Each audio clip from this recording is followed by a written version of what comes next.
اور میرے بابا نے جب ہمیں پڑھایا تو ان کو یہ تکلیف تھی کہ آپ اپنی بیٹیوں کو اب کیوں پڑھا رہے ہیں. میرے بابا نے کہا وہ میری بیٹیاں ہیں, میں ان کا باپ ہوں, آپ کا کچھ نہیں جاتا. اس چیز سے یہ تضاد بڑھتا گیا. آہستہ آہستہ انہوں نے کوشش کی ہمیں دبانے کی, میرے بابا کو پریشر دیا. ایون میں نے بیٹھ کر اپنے بابا سے یہ بات کی تھی کہ بابا آپ سردار کے اگینسٹ اتنا ایکسٹریم پہ نہ جائیں. تو میرے بابا نے کہا کہ آج اللہ نے مجھے سمجھ دی ہے کہ ہم آزاد ہیں اسلام قانون کے حساب سے, تو ہم ان کی غلامی کیوں کریں؟ اگر میں غلامی کروں گا تو میری 7 نسلیں ان کی غلامی کرتی آئیں گی. رباب چانڈیو کی عمر محض 21 برس ہے, مگر وہ ایک بڑی جنگ لڑی ہیں. انصاف کے حصول کی جنگ, عدل کی جنگ اور لوگوں کو اپنے حقوق سے آگاہ کرنے کی جنگ. ان کا تعلق پاکستان کے جنوب مغربی صوبہ سندھ کے ضلع دادو کی ایک تحصیل مہر سے ہے.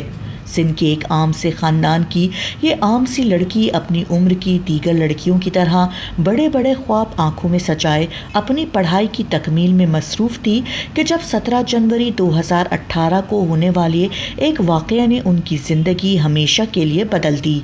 یہ واقعہ تھا طہر قتل کا, جب رباب کے والد مختار چانڈیو, دادا کرم اللہ چانڈیو اور چچا قابل چانڈیو کو مسلح افراد نے فائرنگ کر کے قتل کر دیا.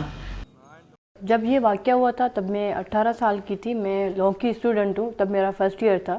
یہ مرڈر ہونے کی جو وجہ تھی انٹیریئر سندھ میں, یہ آپ ایسے سمجھے کہ جاگیرداروں اور سرداروں نے قانون بنا دیا ہے کہ لوگ ہماری مرضی کے مطابق جئیں.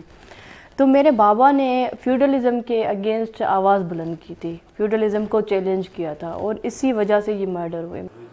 اپنے سرپرستوں کے اس بہیمانہ قتل کے بعد رباب نے طاقتور کے آگے چپ چاپ سر جھکانے کے بجائے فیصلہ کیا کہ وہ نہ صرف اپنے پیاروں کے اس خون ناحق کے لیے انصاف حاصل کریں گی اور ذمہ داروں کو انصاف کے کٹہرے میں لائیں گی, بلکہ اندرون سندھ صدیوں سے موجود جاگیردارانہ اور سرداری نظام کے خلاف بھی آواز بلند کریں گی, کیونکہ یہی وہ سرداری نظام ہے جس کے خلاف لڑنے کی سزا ان کے گھر والوں کو بھگتنا پڑی.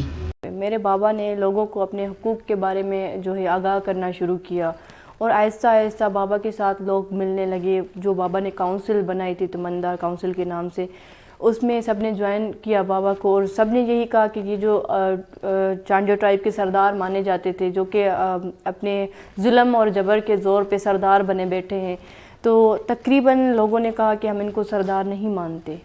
رباب پاکستان کے سست عدالتی نظام سے بھی نالاں ہیں, کیونکہ قتل کے اس مقدمے پر کارروائی کے لیے انہیں انتہائی جد و جہد کرنا پڑی.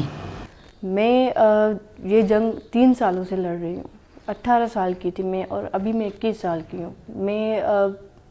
میری لائف ٹوٹلی سمجھے کہ کمپرومائز ہو گئی ہے, اور بہت مشکل ہے یہ سب فیس کرنا. میں کر تو رہی ہوں فیس, پر میں بالآخر میں ایک بچی ہوں. میں کبھی کبھی مجھے فیل ہوتا ہے میں تھک گئی ہوں, کتنا میں اس سسٹم کے خلاف لڑوں گی, کیونکہ ایک سمپل سی بچی گھر سے نکل کر انصاف مانگے اور پورا سسٹم اس کے خلاف کھڑا ہو جائے, تو یہ بہت مشکل ہے فیس کرنا.